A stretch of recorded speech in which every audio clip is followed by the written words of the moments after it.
Ralph, it is such a privilege to be in a position to interview you as we commemorate the 40th anniversary of your appointment as Dean of the College of Journalism and Communications at the University of Florida.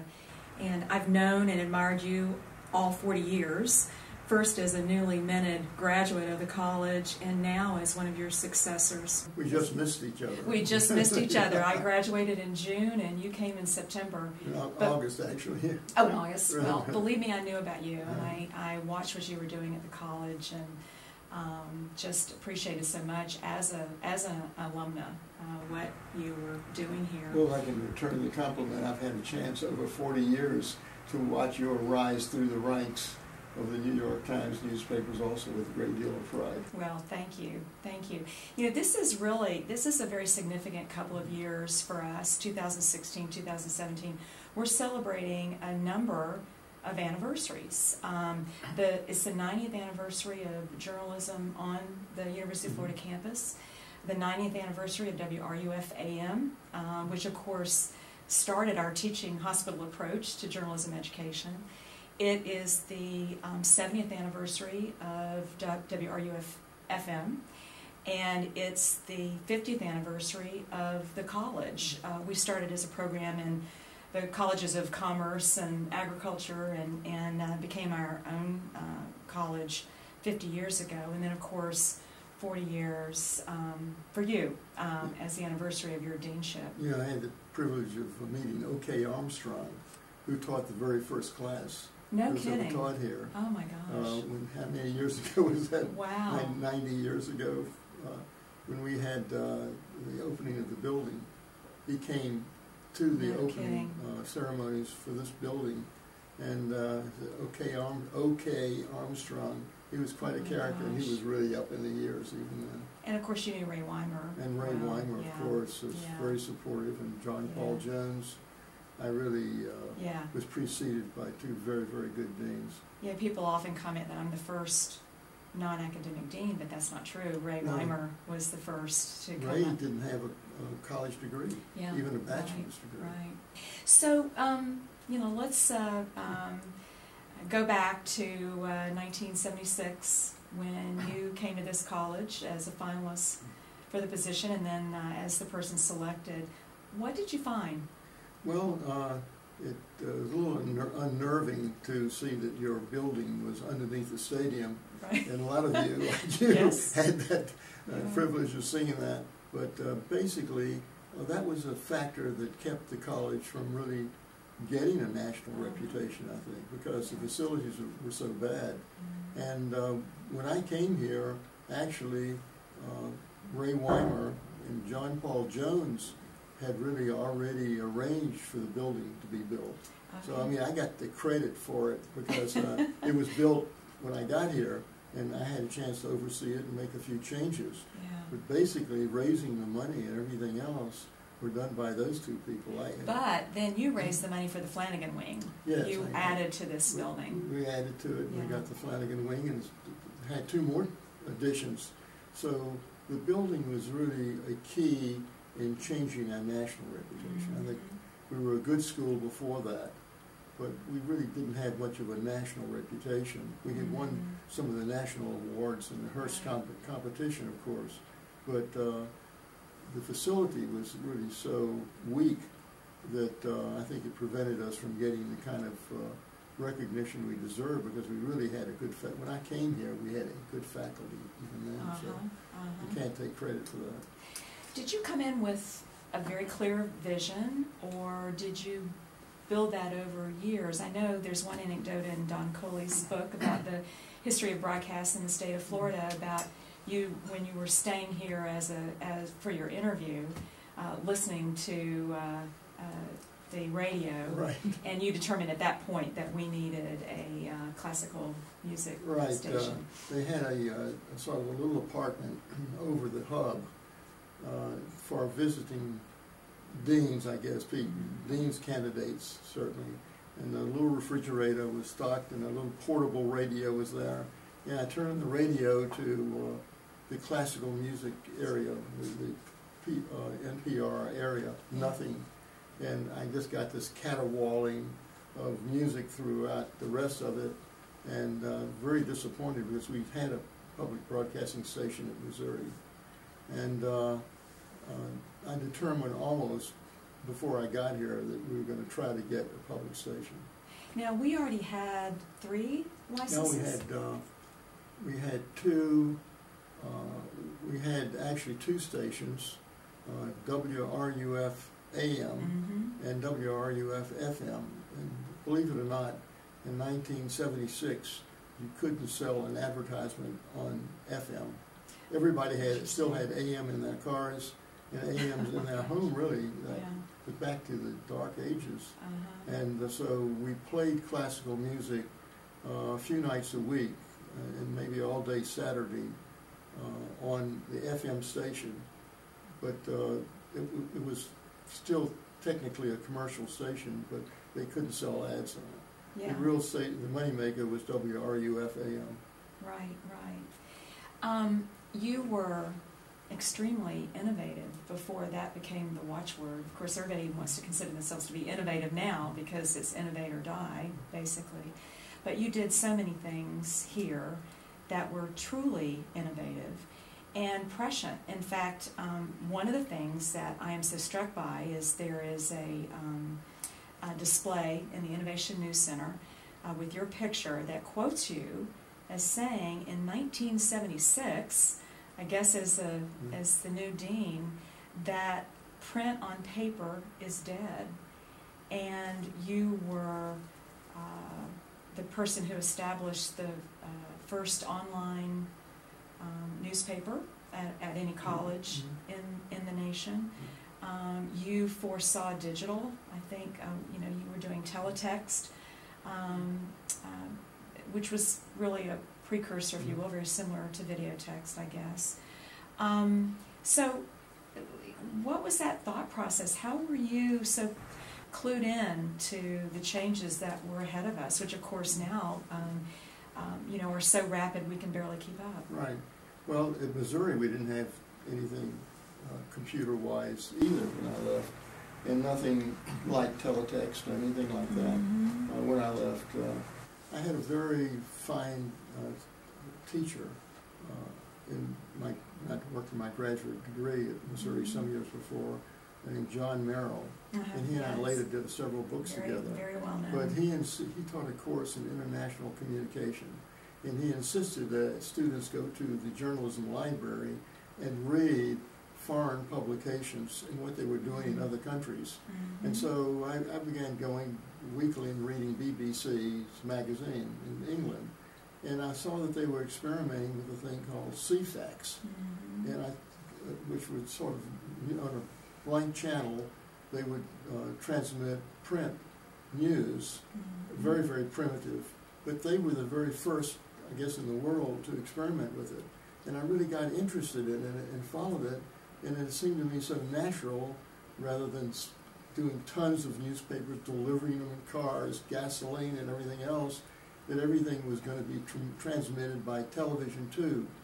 Now, computers and internet were not even known in those days, so I thought in some ways television stations would be transmitting this like over cable. And I got really interested in it, and I wrote about it in a book that John Merrill and I wrote in 1959. Oh my gosh, really? Wow. As far as I know, I'm the first faculty member ever to really write about the future being digital. But I had a chapter on that, and when I came, AP did a story, but that leading that story was newspapers there'll be no paper, newspapers. Right. It was a front page story, and it was People run all over the state, and the publishers were really down on me. I mean, actually, they said, what have we got up there?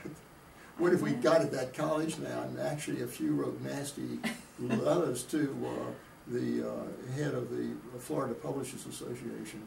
That what have they got at that college? Of course, we know today, if we'd all listened to you, we might have been able to plan a little better for what was coming. I wasn't compelling enough. Well, it just was so, unbelievable at that point in time. I mean, that was back when newspapers network affiliates were juggernauts. They Yeah, were extremely powerful and financially successful. Very profitable. Yeah, and communities were in the same conversation as the agenda was set by the local media. So, you know, what happened? What do you think? What dynamics resulted in where we are today? Well, one dynamic was monopoly.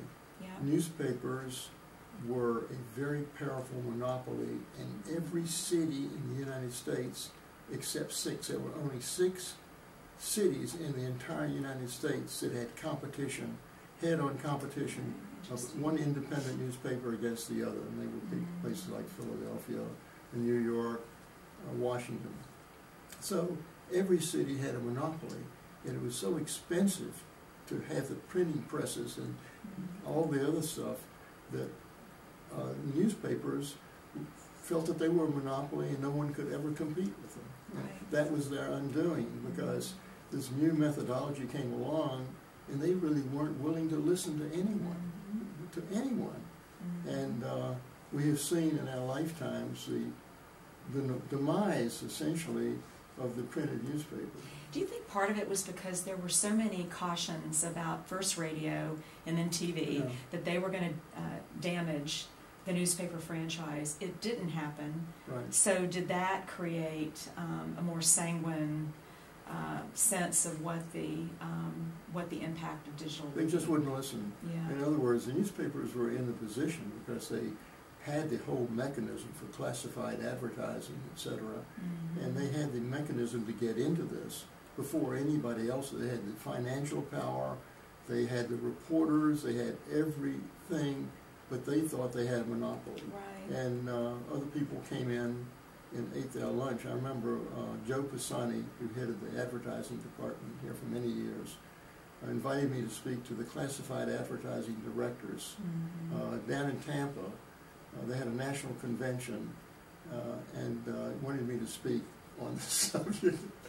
And I said, sacrificial lamb. And that was probably in the late 1970s, I would say, or even into the 80s. Yeah. And I said to them, and the first thing to go will be classified advertising.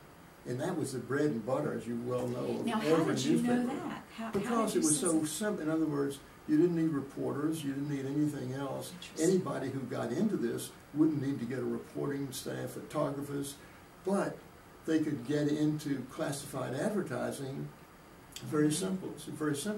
And newspapers were already getting into computers, and so they could have gotten into this and worked together, and they could have been Craigslist.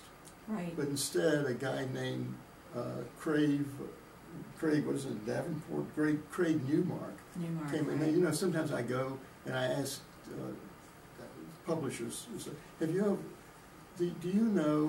ever heard the name Craig Newmark? I would say, no blanket. I said, well, he's going to eat your lunch, you know. And Craigslist came along and took a $16 billion a year industry within 10 years and reduced it to a $6 billion industry in classified advertising. Well, and perhaps more significantly, it demonstrated to other digital newcomers what was possible online. Right. Yeah. So this may be an unfair question, but could journalism schools have done anything more, by bringing this into the classroom and perhaps sensitizing the next generation of media leaders, or is that just asking too much? Well, I think that we could have done much more, yes. In fact, if you ask me what was my greatest disappointment as a dean, that would be at the top of the list. Really, I felt that I knew what was going to happen, and I really wasn't able to convince newspapers. I mean, this is a great school of journalism.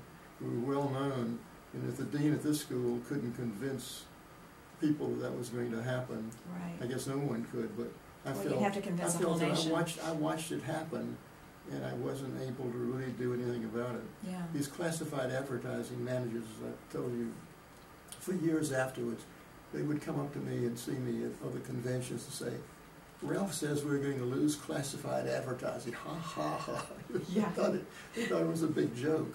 Yeah. But it just happened overnight. Yeah. And, well, profit margins were so high, it was, right. you know, just impossible to believe that, right. that it would change so dramatically. Let's talk about faculty. Tell us about some of the faculty over the years who were doing really interesting things, and you know, who was making their mark at more of a national or international level. Well, people credit me, again, wrongly, with bringing in new faculty. For the first 5 years I was here, I didn't hire one faculty member. First of all, we didn't have budgets for it. We had the same we actually had a very, very good faculty here. Yeah, absolutely. I mean, I'm not exaggerating. What I found was a bad building, but a very good faculty. Yeah. And we had a good school and a good faculty, and we were producing good students like you. And so, and a lot of people will remember the name Buddy Davis and Hugh Cunningham, of course. Yeah. But there were many others, John Rosenrod. And, Gene Chance. Gene Chance.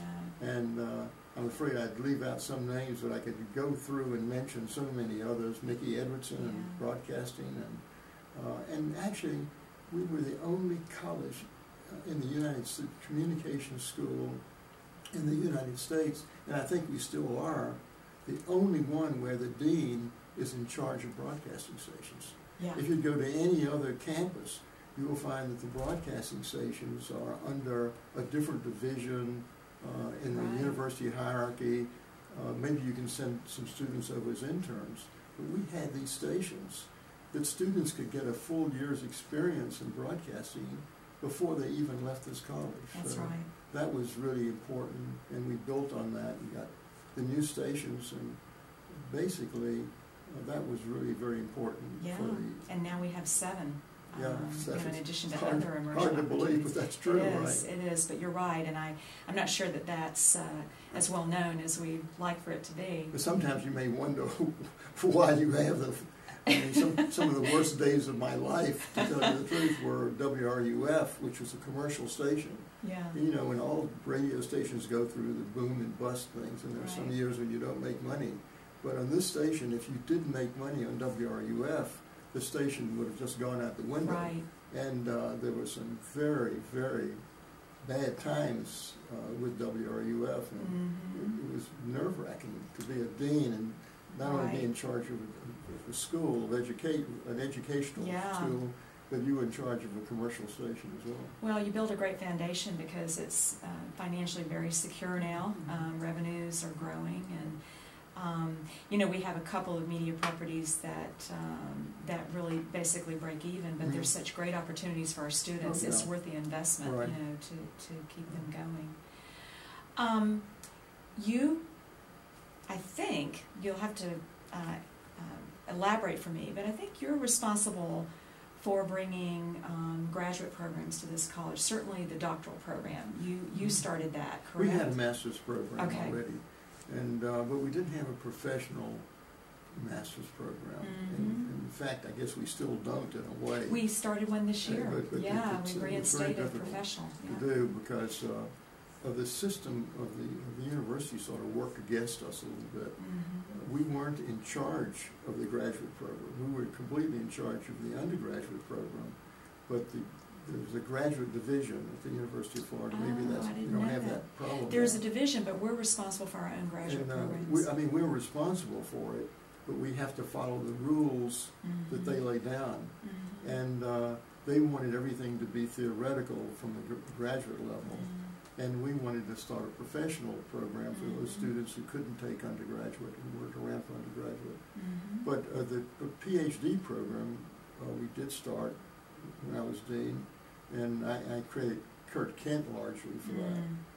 One of our faculty members, graduate faculty members, who really did all the research, outlined everything, and got that through. And you know, now it's one of the largest in the nation. But actually, we did that because students, this is a big state now, the 3rd largest state in population in the country, and as students who wanted to be teachers at the university level and sometimes high school level were having to go out of state to get the graduate level courses at Right. the PhD level. Yeah. And we felt we weren't serving the state properly, and we started the PhD program, which also enhanced our reputation. And today, at this point in time, we have about 75 doctoral students. It's amazing. Yeah, it makes us one of the largest programs in the nation. So that was one of your most significant moves. So we're one of the largest programs. I think we're the second largest in terms of enrollment in the country. You know, it really, it's how it's counted. You know, the other schools are taking that mantle, but we're definitely among the top 3 largest colleges in the nation. Research, that's something else that rose in prominence here. For years, historically, we were a professional school, and then we became just as strong as an academic institution.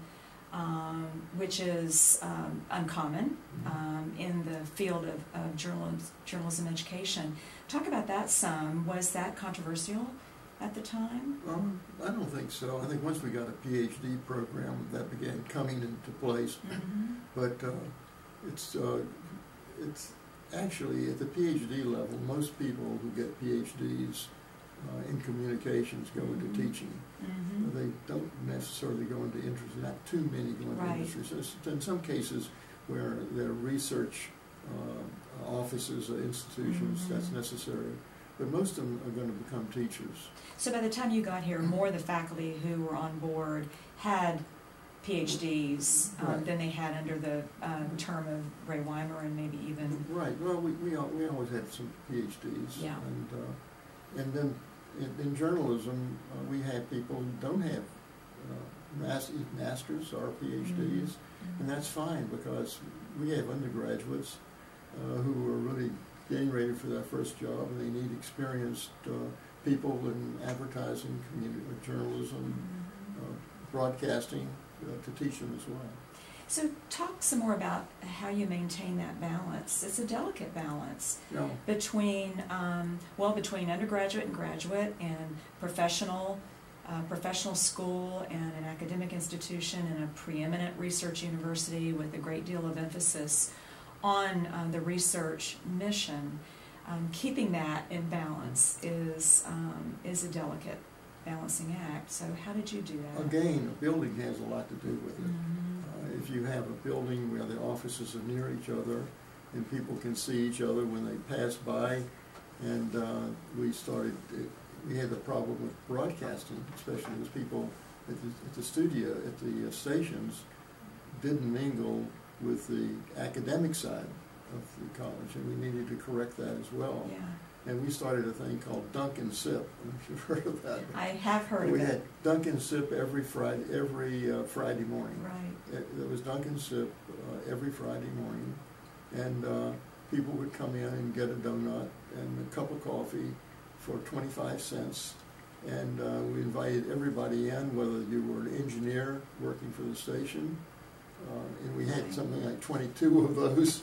Yeah. And our faculty member, our secretary, our administrative assistant, and everybody got together, and that one thing made a difference. People got to meet each other and talk to each other, and couldn't grow up in their own little cocoons in the building.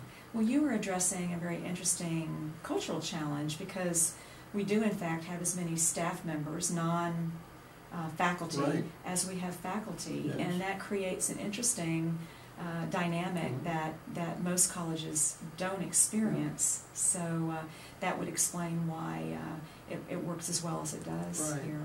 Just getting people to talk to each other and know each other, and pretty soon they begin working on common projects together. Yeah.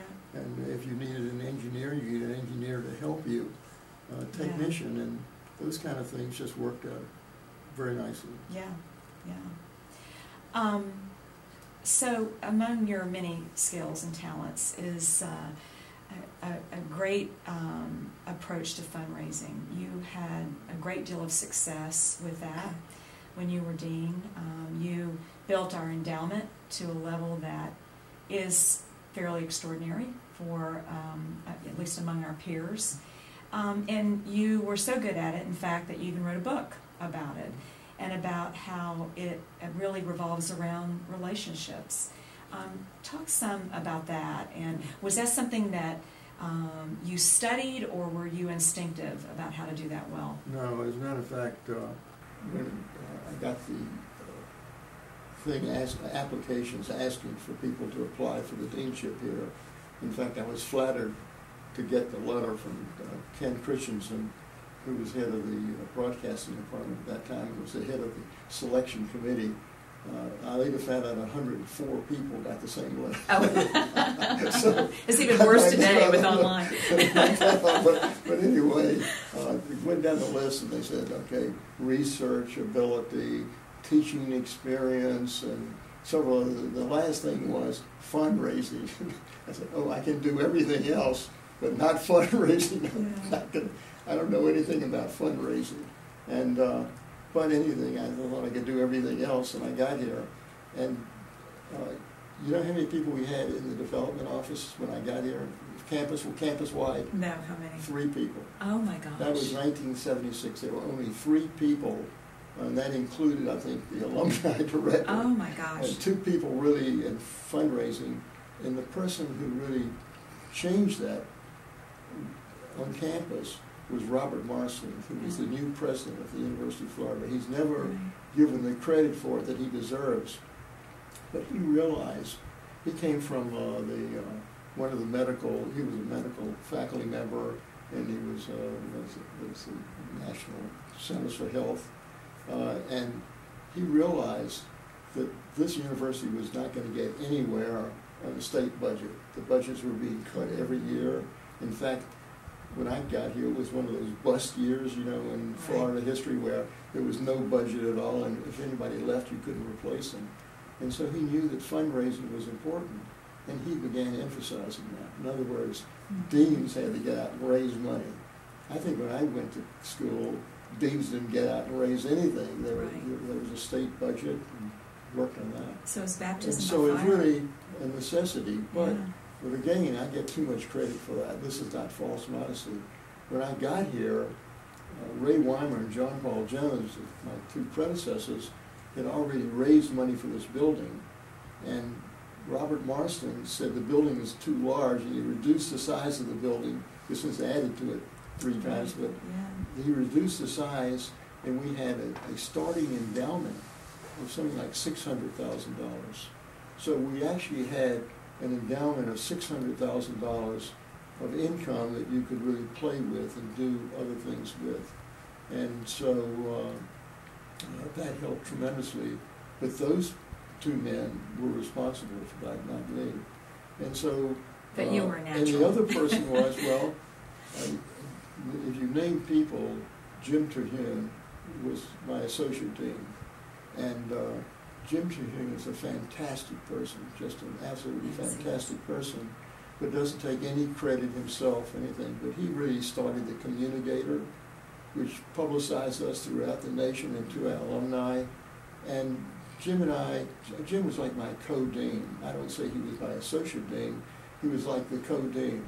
Jim took care of all the scheduling, the problems mostly with faculty members, students and things like that, and it gave me a chance to get out into the Florida community and visit the publishers and the broadcasters and explain what we were trying to do and what we could do to help them with like minority applications, with new technology and things like that. And so the fact that I had somebody like Jim working with me, and who was so skilled at what he did, it was like he was Mr. Inside and I was Mr. Outside. Yeah, that's so key. So I give him a lot of the credit. Yeah, that's great. You know, your list of achievements as dean are really too long to recount, but let me try with a few of them. You most significantly took this college to the top ranks of the nation, you know, certainly top 10 and by many measures top 5. You were a leader in academic circles. You were president of the Association of Educators in Journalism and Mass Communications. In 1994, the Freedom Forum named you Journalism Administrator of the Year. you built this building, you brought computers in. I think this college had the largest network of PCs of any college in the nation, or certainly among the top 300 PCs. You, in concert with the Gainesville Sun, started one of the first online newspapers. You started the teletext that we talked about earlier. I could go on and on. So you could have, I'm sure you had a lot of options for your career. You could have gone to other places. You could have done other things because you were definitely in the spotlight. Why did you stay here? Well, I liked it here. I'm still here. People that say, when I retired in 1995, they said, what are you going to do? I said, well, everybody comes to Florida, wants to retire in Florida. I'm already yeah, right. paying me to live here. I had an opportunity once to become a candidate, a finalist for one of the big journalism educational institutions. And my wife and I went to the city where this thing was going to be housed. Was it snowing? It was already housed. Was it snowing? And it was on Thanksgiving Day. We got a cheap flight by then Eastern Airlines. And we got there. It was ready to snow. It was cold. And the town was half boarded up. It was in a depressed area. The downtown was half boarded up. And then they started showing us the residential areas where the houses were double the expense of here. And I would have to travel a lot, and my wife would not be able to go with me on many of these flights.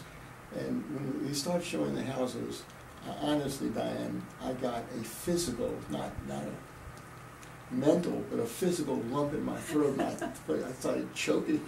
I started choking. I was in the back seat.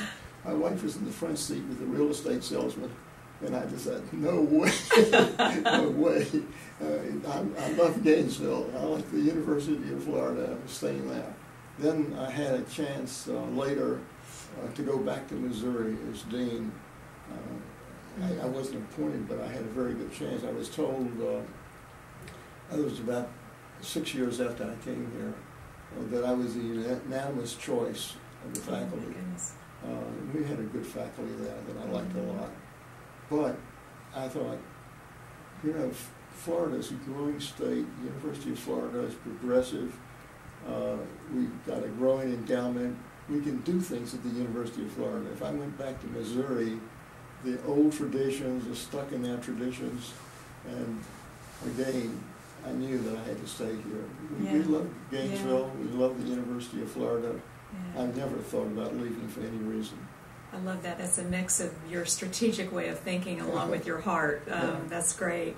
So the job of dean has changed a bit since you were dean. And what are your thoughts about that, and what advice would you give a contemporary dean? Well, do what you're already doing. I think that the heart of this college, yes, we have research done at the upper levels, the graduate levels and everything, but the heart of this college are hands-on experience. There are very, very few places in the country, or schools in the country, where students can leave a college with a full year's experience without even going out for internships. And students, of course, do take internships.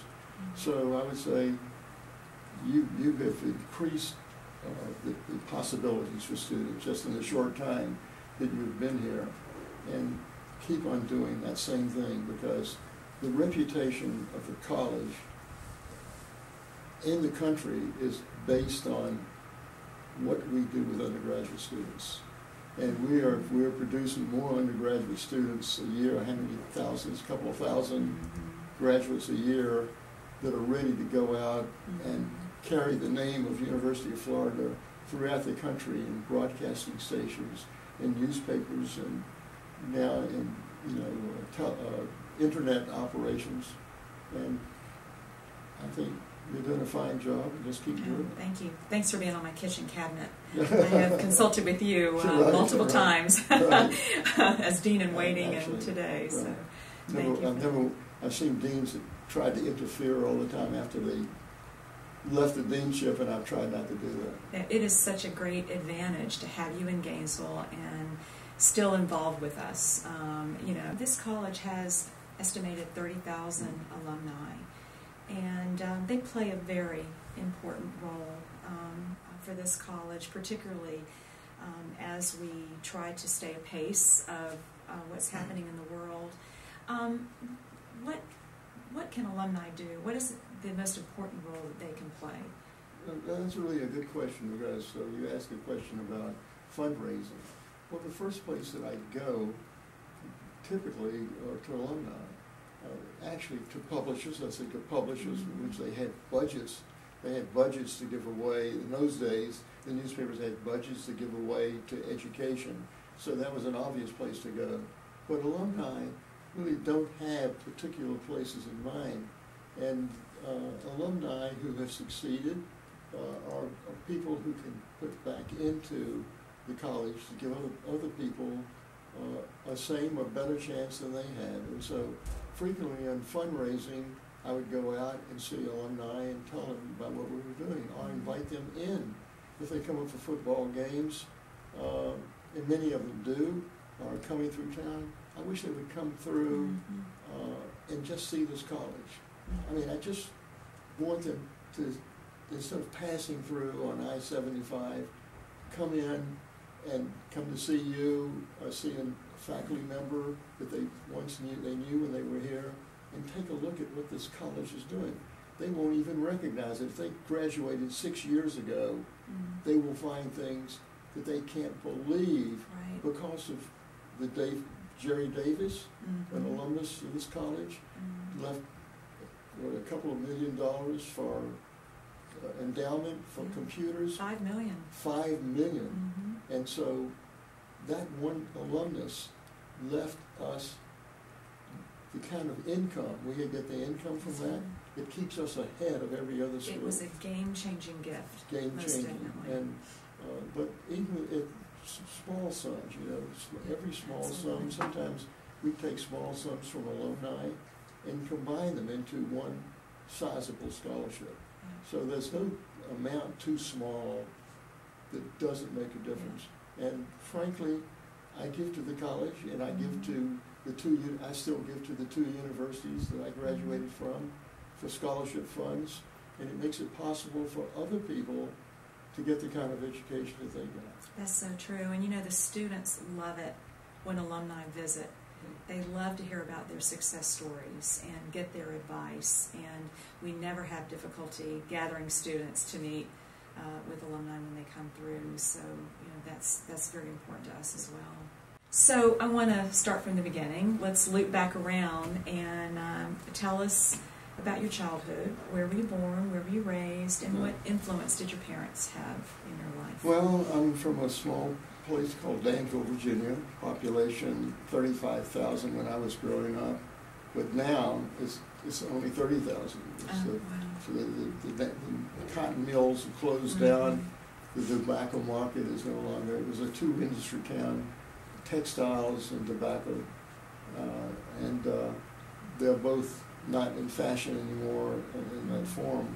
And the town is smaller, but had very, very good teachers in public school, with wonderful parents. Just, you know, you can be lucky in a lot of aspects, but the best luck you could possibly have are parents if you have no control over. And you can have better luck than having good parents. And I had parents who gave us I have 2 older brothers, and they gave us that independence. We grew up independently.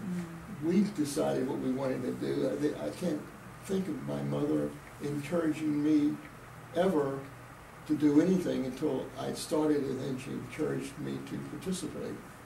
But I wanted to be in the Boy Scouts and did that. You became an Eagle Scout. Became an Eagle Scout at 15, and I was editor of the high school paper. I had a wonderful high school journalism teacher. I've always appreciated the journalism teachers in the state. And we have a lot of good ones, because that gave me my first chance at journalism.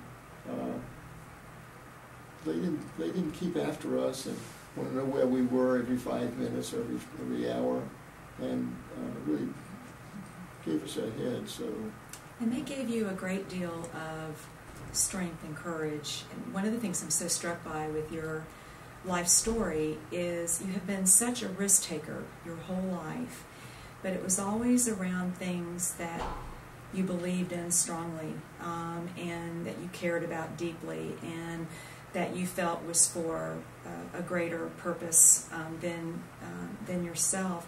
And for me, the most dramatic example of that is that you enlisted in the Israeli army at age 18. You fought in the war for independence. You did this, you, I think, lied about your age. No. But you were quite young, and you went over at a very young age. The only student from Columbia to fight in that war. Only undergraduate. Only undergraduate. Okay. Two other people at the graduate level. Yeah. Talk about that. I know that's a very long story. A documentary has been done about that. Books have been written about that. But share with us, if you will, some of the most memorable things about that. Well, it changed my life, actually. It colored my life, the rest of my life. I also served in the American Army during the Korean War, but I didn't go overseas. And that was after? But I'm very proud of my service. I was in the 101st Airborne Division, but didn't jump out of planes, I have to say. But it was just a training base then. But I'm proud of the fact that I served two countries in the military. And but it was something that was worth risking your life for. And it was an incredible experience. I'd gone over, I'd finished my freshman year at Columbia, and I went over to England on an exchange program with the British Union of Students and the National Students Association in the U.S. had run on a student ship and run by the American government. And when I got to France, I was supposed to go after this gist of working on British farms, to go over to Europe for a couple of weeks and see Europe. When I got to Europe, and I was in Paris, I joined the Israeli army in a convoluted way. But I was given false papers as a displaced person, lived in a BP camp for 2 weeks in Marseille, went over on a horrible 5 days on a horrible banana boat, crowded with 1,600 people. Oh my gosh. And then I was smuggled into the country, and actually, because I had a driver's license at the age of 14 in Virginia, they needed drivers desperately. I was assigned to an armored unit to drive a half-track. And so it was just a fantastic experience. It did more for me, believe me, than I did for them. But it was really a great experience. And you've remained deeply committed to Israel. I was Zionist, and I feel very strongly about the establishment of a Jewish state in Palestine. And so I've devoted a lot of my life, especially since I retired, to built a museum on the subject at the Hillel building here, and have been honored for that, done other things. So when you became dean of this college, it was a 2-for-1 deal. We got Branya, right, as well as you, your wife, of course, and she has been by your side all these years. And almost 62 years. 62 years. Congratulations. And present a lot at this college, at our events. Really has demonstrated her devotion to this college. Tell us about your partnership. Well, it's an interesting way we met, and I won't go into all that. But Branya is from a town of only 200 people in New Mexico, La Mesa, New Mexico, about 30 miles from El Paso, Texas. And we met on a blind date. She wasn't my blind date, and I wasn't hers. We both liked each other.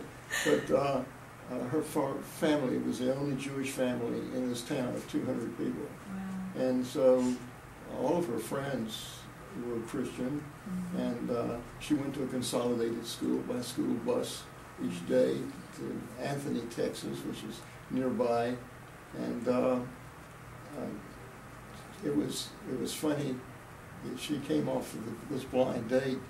But she was dating a friend of mine. We were both in the Army in Fort Bliss, Texas. And she came back from gone to Carlsbad Caverns, and she came back and called her friend, who was a farmer's daughter, Janelle Woodward, and she said, I told Janelle she had a great time at Carlsbad Caverns, and she said, I met the man I'm going to marry. And it's not the guy I was dating. And she said, it wasn't the guy that I dated. And Janelle said, Branya, you're crazy. Oh, that's a great story. But it turned out not to be. That's a great story. We had a very, very happy life together. And now you have 6 grandchildren. 6 grandsons. Grandsons. Right. We were standing offer to trade 2 grandsons for 1 granddaughter. Yeah, I love the picture you used on your Christmas card. 2 of them are twins. Right. And they came here, right? They just graduated this summer. And so just a packing up and actually leaving in a moving van today from Miami. Well, you know the picture I'm referring to. There, you have one in each arm, and they're screaming bloody murder. Right. And then fast forward, probably 15 years later, and you did the same picture. That's great. Nice voice. So you're a role model for a lot of things, and I think one of them is living life to the fullest. It has been how many years since you retired? I've been retired since '94. Longer than I've been doing. 22 years, right? And you're still vigorous. You're still involved with a lot of organizations. You and Branya, you against our advice, you ride your scooter to campus regularly. Yeah, I rode it down this morning. Gosh, I don't want to hear about it. With the helmet, I hope, at least. Okay, all right. Share with us your secrets to living life to the fullest. Is it good genes? You mentioned your parents. Is it, passion? Well, I think it's just good luck. Yeah. I mean, actually, a lot of lucky things have happened to me. I mean, being one of the 104 people who got that letter was, actually, I never considered administration, ever. Oh, really? I was, the last year I was at Missouri, I was department chair. But actually, in those days, Jews did not get, it's not 100 years ago or 200 years ago, Jews never really got higher than department chairs. I mean, it just didn't happen. And so when I got that letter, so I made the application, but I didn't really think I had much of a chance because there were no Jewish administrators at the University of Missouri, or maybe most of the southern schools that I knew about. And it was only 40 years ago. And it turns out that I was actually the only second Jewish dean in the history of the University of Florida. That was in 1976. Had been the engineering dean, Dean Weil, who's the building's named next to us, had been dean for many years as an engineering dean, but there had never been another Jewish dean here. So basically, it was like a glass ceiling, in a sense, that not that I broke, but that the University of Florida broke by bringing me in, and there have been a number of Jewish deans since then. But I don't think they've determined whether they are or are not Jewish, but it's pretty obvious from my background and name that I was Jewish, and it didn't make any difference. By 1976, it really didn't make any difference to them. Yeah. So that's another reason I was really very happy to be here and stay here. So there were just lucky things that happened to me. I have an older brother who is a certified genius.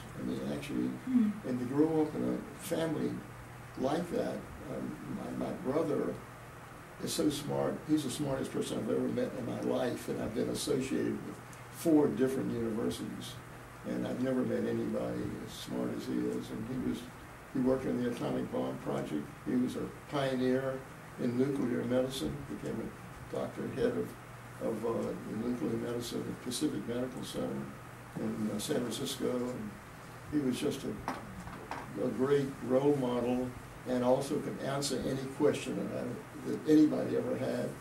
And the next brother, 2 years older than I, could fix anything. He was mechanically inclined. There's nothing he couldn't make and couldn't fix. So I not only had these great parents, but two brothers really that were good to be around. I would have loved to have been at that dinner table. Those were some interesting conversations. Right. So, but anyway, it was, and these lucky things like the Israeli army, I expected every inch of the way that they were going to reject me. And no, they were sort of desperate for manpower. I didn't realize it. So I lucked out on that. I was very lucky. I was lucky in my assignments in the U.S. Army. Amazingly enough, I was assigned after Camp Breckenridge, Kentucky. I was sent to El Paso, Fort Bliss, Texas, to integrate the last all-black Army unit in the United States Army. This was in 1953, 5 years after Truman had signed the integration order. There was still one unit that was completely black in the United States Army. That's 5 years after he had signed the order to integrate all the armed forces. And when I got there, all of the officers were black, and most of my bunkmates were black. And coming from a city in the South, it was like totally segregated. It was like living in South Africa practically. This was really a great experience. So those things have happened to me all of my life. Just these, like Forrest Gump, these lucky, these really lucky breaks. So a lot of it is not because I planned out all these things in advance. Yeah. So would you do anything differently if you had it all to do over? Nothing, not one thing. Yeah.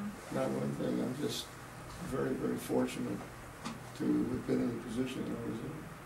Well, speaking of fortunate, we are very, very fortunate. I have one more question to ask you. What would you like your legacy to be?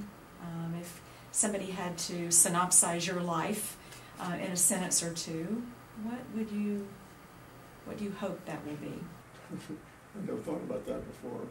Well, so he was a nice guy and a very lucky person, and he was in the right place at the right time.